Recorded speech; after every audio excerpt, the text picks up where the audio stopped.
Hey guys, this is PADCast, and we're here for our first sub spotlight. I'm Derpinator, And I'm Shen. and this time we're going to be looking at Pacifying Yomi Goddess Izanami, also known as Dark Izanami or Diza. For those of you who aren't familiar with her active, she has a 35% damage reduction for 3 turns, and it starts at a 13-turn cooldown, and it goes down to 6 turns. Her leader skill is 25% HP reduction, and it reduces your HP by 25%, and you get a 4 times multiplier for physical and god type cards.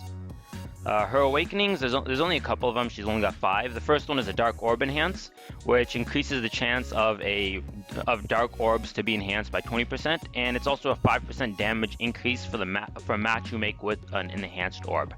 The second awakening is a 5% dark damage reduction, and the last 3 awakenings are auto heal, so she has 1.5 thousand HP recovery every single turn that you make a match.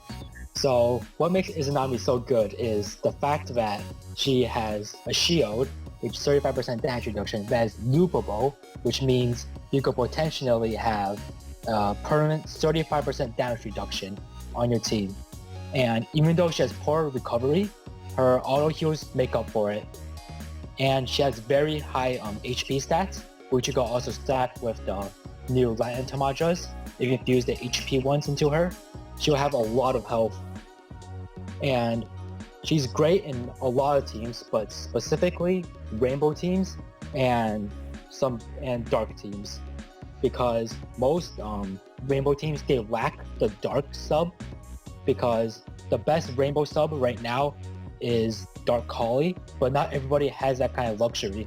So Dark Izanami is a perfect fit because 3 turns of damage reduction, high stats, and it's completely farmable, which is very nice. And with all the haste monsters that are coming out nowadays, the fact that you don't even need 2 Izanamis to have her up most of the time. If you just have some haste subs, you can get her up within 1 or 2 turns after your shield ends. You can put her up again with all the haste. So not only is she loopable, but haste really buffs her indirectly a bit because her cooldown is so low. But yeah, apart from that, some teams that can use her are Anubis, Awoken Anubis obviously, Zerog Infinity, DQXQ, Light Kali, and Awoken Ra. Last week, ASM went into the benefits of Dark Izanami and a Zerog Infinity team in his leader spotlight. If you haven't watched that, you should definitely check it out. But another team that uses her really well is DQXQ, a rainbow team, because DQXQ, it wants to focus on a light main team for the most part, but there aren't very many good light fire monsters or light dark monsters that are easily available. There's Light Kali, but she's mainly only good because everything else is so bad, and the light dark options aren't as plentiful, and the farmable ones Light Hera, she's pretty bad. So Dark Izanami knocks out 2 colors with a pretty good active as well, and the auto heals are great. But she covers basically the 2 problem colors in one slot, and that slot is in the slot that she occupies is basically the utility slot. So Dark Izanami fits perfectly in there with her shield and the color coverage. Yeah, and on rainbow teams, like I said, Dark Kali is basically ideal on a lot of them, like Awoken Ra. So Light Kali, Horus, just about any rainbow leader in the game basically, who needs a dark red slot, could use Dark Izanami really well. Yeah. And apart from that, shields are great. Most teams are looking for shields. There's Awoken Susano, I think how it's pronounced, and Indra, I'm assuming that's how it's pronounced. I'm not even gonna pretend like I know. But the reason that Dark Izanami stands out, it's weaker compared to all the other shields. It's not even 50%, and it doesn't have haste like Awoken Susano or whatever. But it's her dark damage reduction is really relevant nowadays with things like 100% gravities on Zerog and Dragon Rush, or more importantly DQ Hera and most of the Challenge Dungeon 10s, where a 35% shield is probably not going to cut it for her preemptive for most teams, unless you have a lot of pluses invested to boost your HP up. And even then, some teams probably don't have enough HP to take the hit even with her shield, but then you have that 5% dark damage reduction, which cuts it down even more. And if you have like latent Madras, dark resist latent Madras across the team, then you're going to be cutting down that damage a lot, and this 5% helps quite a bit because latent Madras don't reduce that much by themselves or even in one monster. So like this little extra bit is really relevant nowadays, and probably is going to be relevant for as long as they keep putting a DQ hero in every single challenge dungeon 10. Alright, now let's move on to her leader skill. 25% HP reduction, physical, and god types 4 times. It looks decent, but it's honestly not that great. The fact that you get HP reduction destroys her team a lot, because you need health nowadays to survive, and 4 times just isn't enough nowadays. With like Awoken Raw hitting for like 100 times multiplier, Bastet hitting like 36, Shiva hitting like 20 times. You need a strong multiplier to keep up with the harder dungeons. And Diza doesn't stack any of those like rows or TPAs. Like she herself doesn't have any rows or TPAs, so you could maybe put rows of TPAs on the subs if they're physical and god, which they're probably more of. If it was just physical type, then that would have been a bit more difficult, but now that's physical and god, you could probably stack rows and TPAs easier. But it's still just the fact that, yeah, you have all of this HP and you have shields, but you also have that HP reduction. So I mean, it's an improvement over her ultimate evolved form, whereas 50% reduction by each Dark Izanami, now it's only 25%, so you have more than 50% of your HP still. And you have that permanent 35% shield between the two leaders, but it's still, like, she's just lacking too much as a leader. She has a good multiplier, not good enough, and her leader skills handicap is kind of offset by her active, but still just the fact that she probably is not going to be doing enough damage overall without like a lot of rows, a lot of TPAs, or a not so ideal team. But it's definitely improvement. Her ultimate definitely improved her leader skill quite a bit, both with the decrease in the HP reduction and in the addition of god types, because physical dark, I'm not sure it's too good at stacking rows or TPAs that well. But overall, yeah, it's not. Yeah, it's probably like Dark Izanami is probably not the best leader to invest in as a leader, but if you're investing in her as a sub, you probably have her just sitting there anyway, so if you feel like just screwing around with it, you could definitely just pick her up and see what other dark gods you have invested in.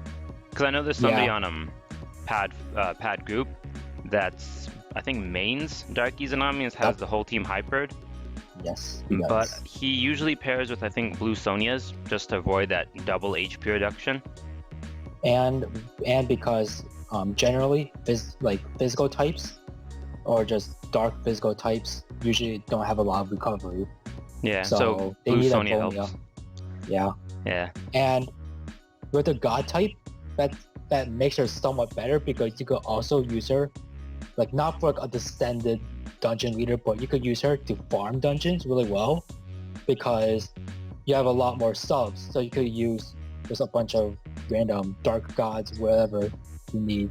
And I imagine you could probably easily farm King of the Gods with a Dark Izanami team too, as long as you have like Rose or something stacked. Because I'm not sure what dark.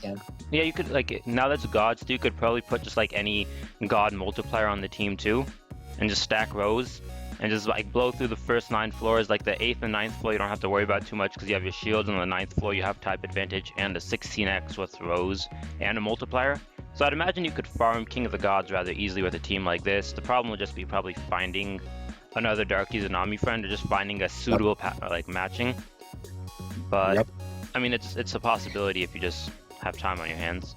And you can skill her up from her own dungeon or from the Dark Bull Dragon, which I don't know if it's probably an easier dungeon than Izanami Descended, but the fact that it's tricolor is really annoying. It's definitely worth the investment. I would definitely make a Dark Izanami just on the side, like, even if you don't main a rainbow team or a dark team, if you just have like if you have a rainbow team that you play with like occasionally, it would definitely be worth having a Diza made on the side.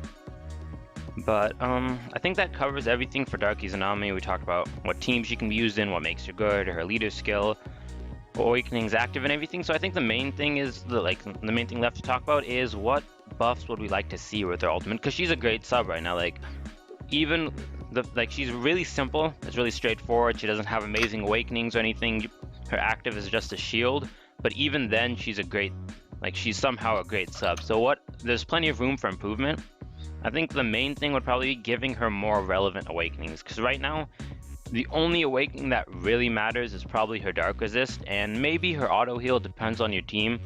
The Orb Enhance is really also depend on your team. Like Zerog Infinity likes her for that Orb Enhance and for her active, but nobody's really using her for her awakenings. Yeah. So I think the biggest thing that they should give her is Unbindable, because like as a utility sub that's a shield. Getting bound just sucks. Any utility sub getting bound, especially like if you need it on the floor where it might get bound, is just annoying. But what else would probably be good for her? Skill boost is fine. Like that, like honestly, every single monster in the game should probably get a skill boost now. But it's not really needed since most teams already have enough. Like rainbow teams such as Raw, like the Raw with the Collies, you have 8 since you have 2 Collies and 2 Raws leaders, and that's, you don't really need any more than 8 generally. But the Unbindable screws Izanami over so much because she's mainly used to cover up the dark slot on the rainbow teams, so that like Raw, so if she gets binded, you can't activate your multiplier, and you lose that shield where you could use to stall on floors. That makes her just like replaceable, basically. Yeah, that's a really good point. That a lot of teams that use her are rainbow teams, like DQXQ uses her, and she's covering 2 colors. So if you don't have dark or fire covered anywhere else in the team, then her getting bound is really gonna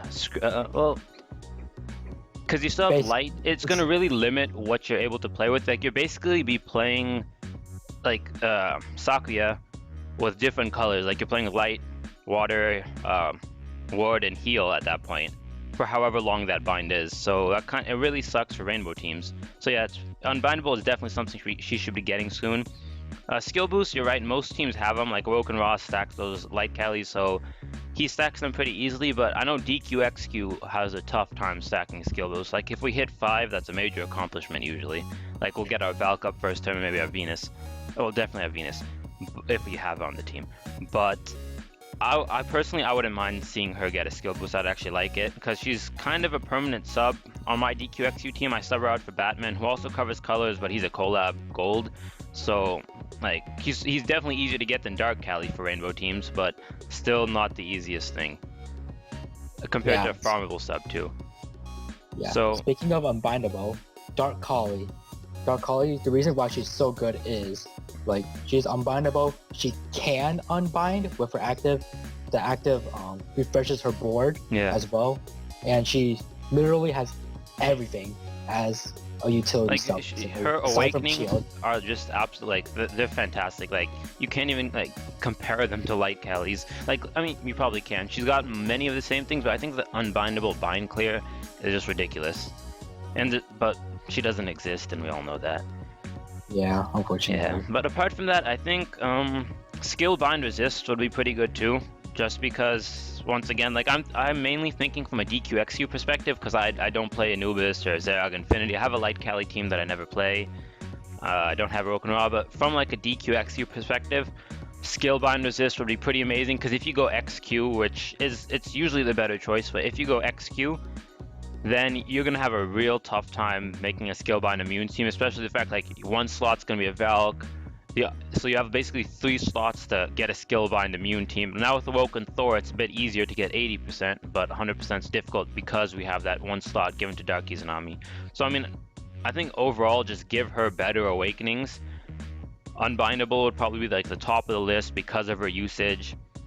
Skill boost, skill bind resist are just convenience things based off of what team you use. Maybe more dark resist just because why not? Like everybody needs dark resist nowadays if you want to do challenge 10 or something, unless you're getting a really powerful shield. But I just feel like as a farmable sub she's great, but there's definitely room for improvement in the awakenings department. Alright guys, that's all for our first sub spotlight. I hope you guys enjoyed it. If you could like and subscribe, we would really appreciate it. And if you have any suggestions for a monster you'd like to see us cover as a sub or a leader in the upcoming months or in the future, just leave them in the comments below. If you have any suggestions, also leave them in the comments below. So yeah, that's all, and see you guys on Friday.